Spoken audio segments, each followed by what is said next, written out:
Hello，大家好，歡迎收睇今期嘅房專家睇下 channel，簡單唔簡單，由我幫你把關，我係 Ben。嚟今期時間，我哋嚟到珠海嘅唐家睇翻華發珠海灣呢個樓盤。離我哋上次拍呢個樓盤呢，只過咗短短一個禮拜嘅時間。今次呢，又第5次加推啦，就加推我哋第9棟嘅單位。第9棟呢，就所在係我哋呢個位置啊。咁其實第9棟呢，目前嚟講，佢睇翻我哋內緣嘅呢個朝向呢，就係東南朝向嘅嚇，喺我哋東側嘅。所以佢呢邊嘅單位咧係值得比較推薦嘅。OK，咁除咗我哋內緣嘅呢個位置咧，咁仲有出邊嘅就係88平方嘅3房2衛嘅單位啦。咁3房2衛嘅單位咧，佢係朝我哋西南向嘅，咁即係可能又會有少少嘅西曬嘅情況啦。咁仲有咧就係佢樓下係有一個幼兒園嘅嚇，咁幼兒園咧可能就會使到你呢邊嘅一個噪音有少少嘅影響啦，同埋咧如果你買唔夠高度，可能就會俾幼稚園呢邊咧會擋咗少少嘅呢個採光啊，同埋陽台嘅呢個景觀噶啦嚇。所以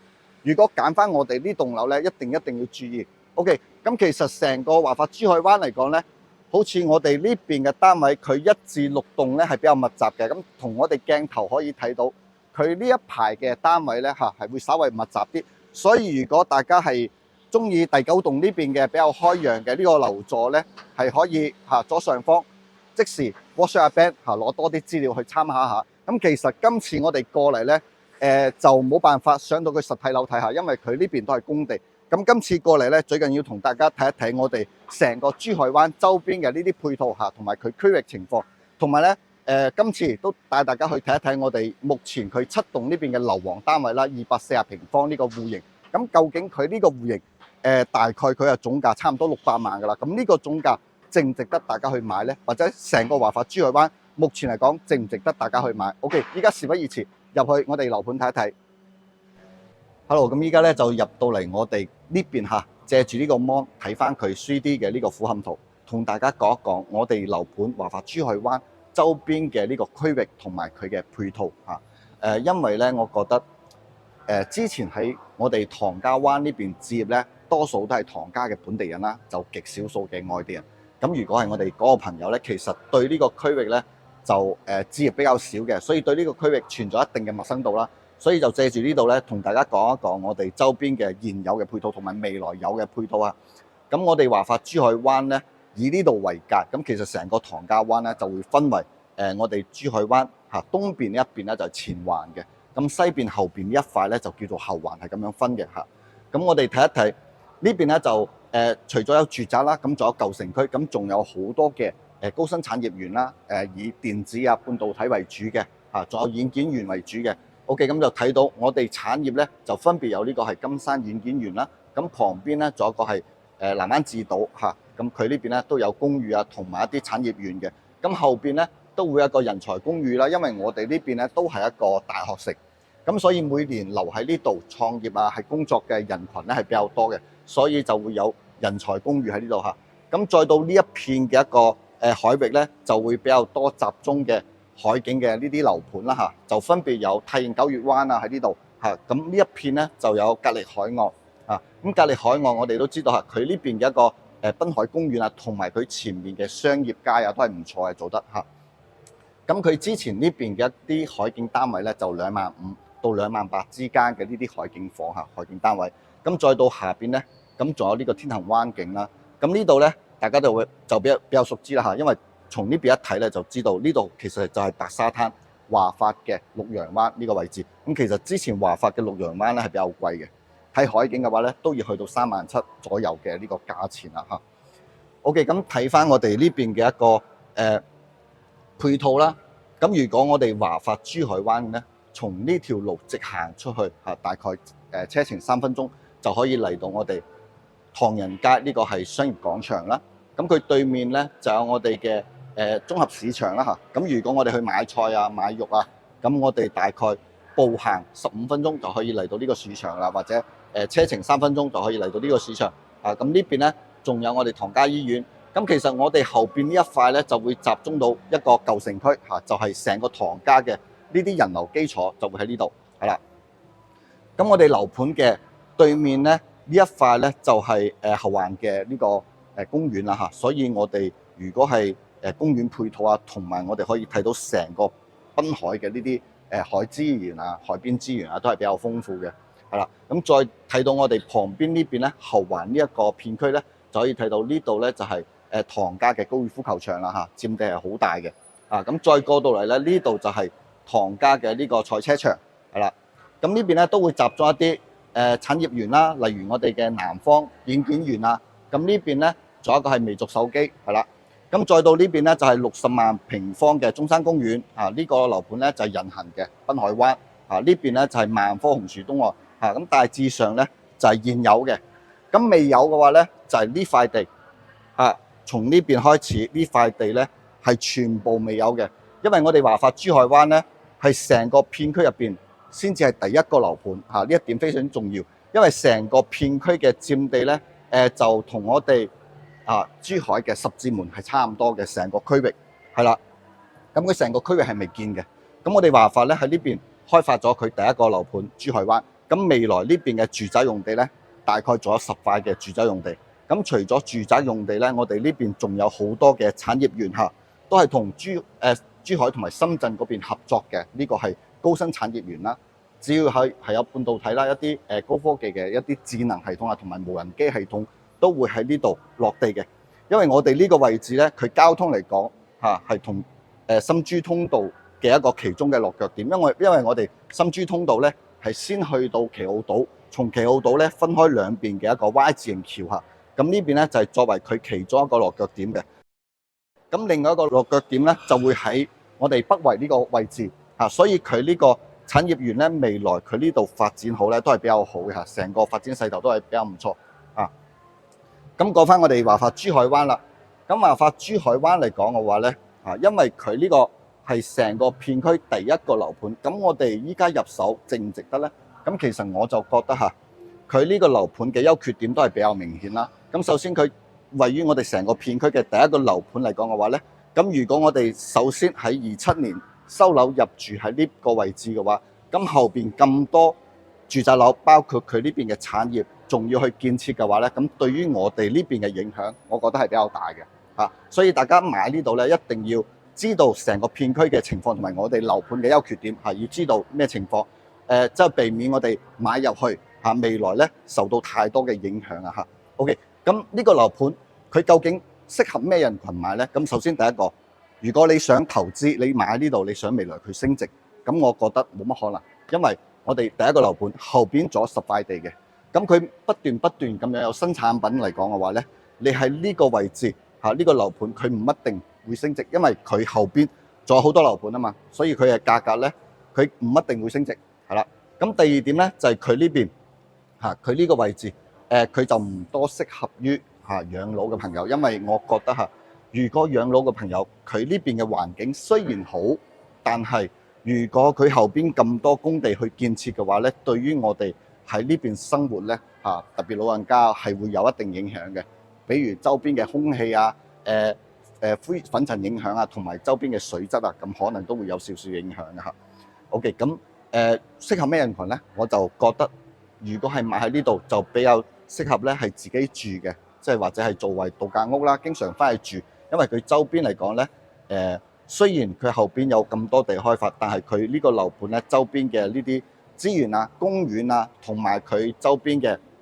呢啲海濱資源都係比較豐富、比較多嘅。同埋咧，佢呢邊係有舊社區嘅呢啲人流基礎，所以買喺呢度咧，佢嘅入住率必然係比較高嘅所以你住喺呢度就會比較有人氣啦。咁加上佢呢度係有咁好嘅呢個會所嘅話你住喺呢度經常翻嚟去做下 gym 或者係經常翻去游下水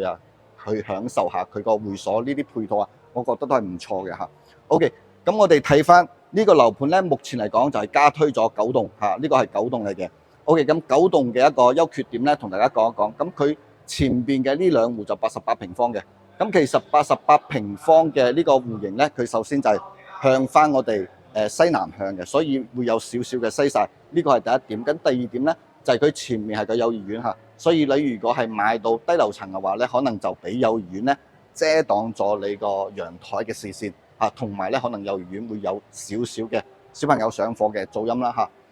咁我哋東邊嚟講嘅話咧，就係望翻我哋園林嘅內邊啦咁咁我覺得咧，如果係第9棟嘅話，你可以選擇翻睇翻園林嘅內側呢邊咧，選擇係比較好，係啦。咁呢一棟嚟講嘅話咧，咁除咗88平方，咁仲有125平方啦，咁仲有115平方3個戶型可以選擇。咁目前嘅單價咧就係22,000去到25,000之間嘅呢個單價可以選擇選擇翻我哋第9棟呢個位置。OK， 咁依家就事不宜遲帶住大家咧去睇一睇我哋其實咧我上次就已經係拍過88平方啦、125平方同埋142平方3個戶型㗎啦。咁其實今次咧最緊要同大家睇一睇我哋樓王嘅呢個位置240平方。咁呢個240平方佢嘅單價去到28,000至30,000之間㗎啦。咁總價咧已經差唔多接近到600萬呢個價錢。咁其實600萬呢個價錢值唔值得去買我哋240平方呢個戶型咧？咁我哋依家就上到240平方，睇下呢個戶型究竟值唔值得，同埋佢呢邊嘅使用率各方面值唔值得大家去購買。OK， 依家事不宜遲，所以讓晚間睇一睇。好啦，咁依家咧我哋嚟到佢呢個係240平方嘅呢個戶型我哋一出 lift 咧，其實就已經到我哋門口噶啦。咁可以睇到我哋門口嘅呢個位置咧，都係我哋獨享嘅，因為佢呢度咧係3梯3伙嘅單位即係等於獨梯獨伙嘅門口咗一個好靚嘅私用嘅位置啦。咁入到嚟咧，可以睇一睇佢呢邊咧交標係我哋雙開嘅子母門電子鎖呢啲都係配備嘅，係啦。咁其實佢呢個戶型嚟講咧，佢嘅交標係比我哋普通嘅戶型係高好多嘅，包括佢呢度咧有地暖即係珠海為數不多啦，有地暖嘅戶型嚟嘅，係啦。咁入到嚟咧，可以睇到佢呢邊咧就係我哋嘅放鞋櫃嘅位置啦，玄關櫃嘅咁呢邊咧對面仲有我哋嘅呢個比較私用嘅，可以放我哋奢侈品嘅一個空間啦有一個儲物間嘅，係啦，都可以放我哋行李篋都係比較好嘅。咁佢呢個咧240平方，咁佢又做咗個飛機戶型嘅。咁佢呢邊咧係可以做到5房，然之後係4個套間5個衛生間嘅，係比較誇張嘅。咁我哋睇一睇佢呢個客廳嘅情況。咁客廳嚟講咧，深度到我哋呢個位置就已經有6米嘅啦，唔包括我哋陽台。咁陽台出邊咧仲有差唔多3.5米左右嘅一個闊度比較誇張。咁佢嘅一個長度嚟講咧，呢邊就有7.8米嘅長度所以我哋計一計佢呢個客廳咧，都已經差唔多有46個平方噶啦比較誇張。咁我哋可以放一個圓台啦，或者放一個6人嘅長台位置都唔錯。咁佢呢邊咧仲有3邊採光嘅比較靚，好似我哋呢邊北邊啦。咁我哋正前面咧就陽台正前面就東邊嘅咁呢個位置咧就南邊咁佢幾邊嘅一個採光咁佢呢套單位咧，未來佢樓上樓下咧，佢嘅陽台就係錯開嘅。比如話我哋買到樓上嗰一套咧，咁佢嘅陽台就喺呢個方位啦咁再上一個樓層咧，咁佢嘅陽台就會喺呢邊所以佢係3層咁樣錯開陽台嘅。OK， 咁我哋睇一睇出邊啦。咁其實呢個陽台咧就真係好正因為佢呢度咧計埋成個平方數都已經有27個平方噶啦比較誇張嘅，係啦。咁樣嘅陽台咧，你無人機或者係我哋放翻好靚嘅呢個喺呢度飲下茶或者放好多嘅呢啲設備都係可以同埋我哋可以睇到出邊嘅景色。我哋出邊咧呢邊就係後環嘅公園，係啦。OK， 咁其實咧我哋珠海灣咧之前都同大家講過，佢係呢個私密性咧係會有一定影響嘅，因為我哋樓上咧係會有2伙單位喺我哋嘅呢個係我哋客廳嘅位置，從個窗景咧望落嚟係可以望到我哋陽台呢個位置，係啦。咁就係佢唯一嘅一個不足之處咁因為佢冇辦法嘅，佢因為一定要咁樣錯開先可以做到佢陽台夠大，並且咧採光係夠用嘅，係啦。同埋無人機都可以直接飛入嚟而唔受影響咁樣咁我哋睇一睇房間入邊或者咧睇一睇我哋呢個廚房先。咁廚房嚟講嘅話咧，佢係做咗個比較大嘅一個 U 字型嘅廚房啦。我哋睇到嘅基本上搬唔喐嘅都係交樓標準㗎。佢呢邊交標係比較高，因為佢嘅單價咧係比我哋普通嘅嗰啲戶型係高好多嘅大概咧去到28,000左右嘅單價啦OK， 我哋頭頂咧可以睇到成個呢個叫做天井燈做得比較靚。咁呢邊咧仲做咗隱藏式嘅雪櫃嘅位置啦，係啦。咁烤箱洗碗機呢啲都係配備嘅。仲有我哋比較高智能化嘅呢個係抽油煙機啦做得係比較靚。咁我哋呢邊咧仲有好靚嘅呢個採光嘅窗景喺呢度係啦。咁呢邊咧就係抽低式嘅水龍頭啦，成個磨砂嘅星盤嚇。咁呢邊咧仲有我哋配咗係淨水器喺呢個位置，係啦。咁我哋其實咧，我哋呢個飛機嘅戶型咧，呢個島台嚇就係冇嘅。咁呢個島台未來我哋做咩咧，就要睇翻自己去考慮啦。因為我覺得咧，佢呢邊就可能稍微會浪費咗我哋呢個區域嚇。其實呢個區域並唔細嘅，足足有10幾個平方、15個平方啦。咁呢個區域咧，如果唔擺嘢下，就等於係真係浪費咗，係啦。咁我哋入去房間睇一睇。咁我哋嚟到呢個位置，就佢呢邊咧有3間房。首先入嚟呢個位置係家政間嚟嘅。咁即係話，如果我哋要請工人姐姐嘅話咧，呢度就係可以放一張床，大概1.2米嘅床啦，等佢喺呢度休息下。咁平時我哋嘅洗衣機就安排呢個位置，乾衣機啊，咁都有我哋手洗嘅地方啦，即係可以做一個家政間咁樣嚇，就幫我哋洗梳我哋嘅衣物嚇，就會放喺呢度係啦。呢啲櫃咧基本上都係做好噶啦嚇。咁屋企嘅空調咧就係成個大金嘅中央空調嚇，每間房都會有啊，每間房都係獨立調節嘅係啦。咁再入到嚟呢邊仲有2間房。咁呢間咧就係佢嘅書房，佢嘅開間咧就唔算話特別闊嚇，2.8米嘅開間，但係佢深度咧係夠嘅，所以呢邊咧加埋佢嘅飄窗嚇，呢邊有12個平方噶啦。咁呢個就係佢唯一冇衛生間嘅位置嚇，其他嘅房咧都係配備衛生間，全部都係套間。咁呢間咧就唔係套間嚟嘅咁可以作為細蚊仔房啊，或者係作為我哋工作室都係可以係啦。咁未來交標咧，佢嘅門口就開喺呢個位置咁樣入嚟。咁再嚟到我哋呢個走廊過到嚟咧，入邊係一個套間嚟嘅，可以作為父母房啦。係啦，入嚟睇一睇呢個套間，我哋睇一睇套廁，基本上佢交標都係好高噶啦嚇。我哋睇到嘅呢啲硬裝搬唔喐嘅都係交嘅標準包括我哋咧有一個步入式嘅衣櫃，呢個衣櫃咧都好闊2.幾米嘅衣櫃，放衣物咧完全足夠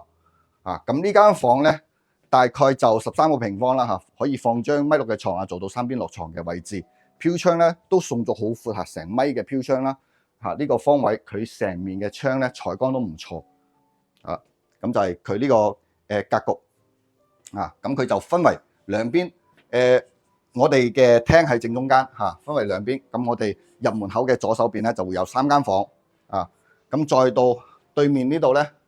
仲有2間房同埋我哋嘅客廁咁我哋入嚟咧先睇一睇呢個客廁嘅位置做到乾濕分離好多都係以我哋嘅雲石打底同埋上牆嘅呢啲雲石咁旁邊咧呢間就係套房從我哋門口入嚟依然都會有一個係2.幾米嘅衣櫃放衣物咧完全足夠。咁再入嚟我哋旁邊咧呢度就係佢嘅一個套廁，都可以睇到呢啲鏡櫃同埋佢嘅美容燈等等呢啲都係交標啦包括涼霸呢啲咁呢間房咧都比較大，呢間房係差唔多有16個平方啦可以放張1.8米嘅床做到3邊落床咁樣全屋嘅全部都係中央空調咁樣。咁未來佢嘅牆咧就基本上係白牆等我哋自己去再作為2次裝飾咁樣都係比較唔錯係啦。咁呢邊我哋稍微睇一睇呢個窗景。咁其實佢呢個窗景咧就望出去會望到少少122平方嘅呢個戶型嗰個係大露台嘅係啦。所以可能就佢咁樣錯層式嘅呢個露台咧，佢點都會稍為喺我哋樓上嘅某一間房咧係會睇到少少咁樣就如果係對私密性要求比較高嘅話咧，可能呢個樓盤大家可能會稍微介懷少少咁我哋再入到去再睇一睇呢邊就係佢主人套間啦。呢個套間咧比較誇張功能性係比較齊全嘅從我哋門口入嚟咧，個門口都係好闊入到嚟。咁分別有我哋呢邊有梳妝台啦，都可以 send 我哋一個飲水機喺呢度同埋我哋可以放一個儲物櫃喺呢度係啦。咁我哋鏡頭嘅右手邊咧，呢邊入去就成排嘅衣櫃嘅位置啦，同埋我哋可以放好多奢侈品嘅包包。呢個裝飾架喺呢個位置呢個衣櫃咧都係好闊，已經去到差唔多3米噶啦。呢邊就係佢成個套廁，呢個套廁咧好誇張10個平方啦已經，我計咗咁佢分區明確嘅。有我哋嘅懸浮式嘅馬桶啦作為一個分區，我哋淋浴區作為一個分區係啦。中間咧就成排嘅鏡櫃雙洗手盤呢個哇真係好似好高檔嗰種酒店或者係明星專用嘅嗰種做得好靚啲鏡櫃，我就稍微打開俾大家睇一睇係啦。分區明確嘅係啦，全部都標誌晒仲有一個好大嘅貴妃缸喺呢個位置。咁呢個窗景咧，佢放咗一個磨砂嘅膜咧，就講明佢呢邊係冇乜採光嚇，呢個唔使講啦，已經係冇乜採光嘅，所以佢先放咗磨砂嘅面咁包括我哋晾毛巾嘅控乾嘅缸呢個都會有。咁其實咧，我哋平時浸完浴咧，都會出嚟再去淋一下浴噶嘛，咁佢就要行過對面所以佢就會使到我哋中間呢個區域咧，可能就經常會有水珠可能會有水漬留喺呢度。咁入嚟睇一睇佢休息區呢個位置，咁齋呢個休息區咧都差唔多有20個平方啦好誇張。床可以放張好大嘅床啦，2米幾都 OK 嘅，做3邊落床位，咁仲可以放翻我哋一張貴妃椅後邊咧就可以放翻成 set 嘅呢個櫃啦可以擺啲嘢裝飾品都 OK。飄窗咧都好闊，我哋都可以放啲電坐一坐。咁佢呢個窗景咧依然都係睇到人哋出邊嗰個係露台嘅位置所以佢嗰邊嘅露台咧就稍微會做高少少個擋板，稍微遮擋一下咁 OK。咁我哋呢邊咧呢個戶型再睇一睇佢地面咧呢啲房間嘅呢個木地板咧都係做咗一個魚骨紋嘅呢個木地板嚟嘅，膠標係比較高咁如果係普通嘅嗰啲戶型膠標，如果1500蚊，咁其實佢呢個戶型咧就差唔多去到4000蚊到5000蚊每平方嘅呢個膠標噶啦包括有地暖啦咁我就點評一下呢個戶型。咁其實咧佢嘅實用率係夠嘅。點樣夠咧？因為佢有27平方嘅呢個露台，加埋呢個露台咧，佢全部嘅面積咧已經係達到咗242平方，即係已經有101% 嘅實用率。咁如果係冇出邊嗰個大露台咧，佢就齋我哋室內入邊嘅呢個面積咧，就215平方215平方咧，就實用率係大概90% 嘅實用率所以大家咁樣去考慮咯。俾到你係夠嘅咁但係俾到你多數都係出邊嘅陽台所以大家都可以睇一睇呢個戶型。咁我就計咗一套係大概6樓嘅呢個樓層啦。咁6樓呢一套咧，佢嘅單價就28000總價已經去到670萬嘅啦。所以呢個價錢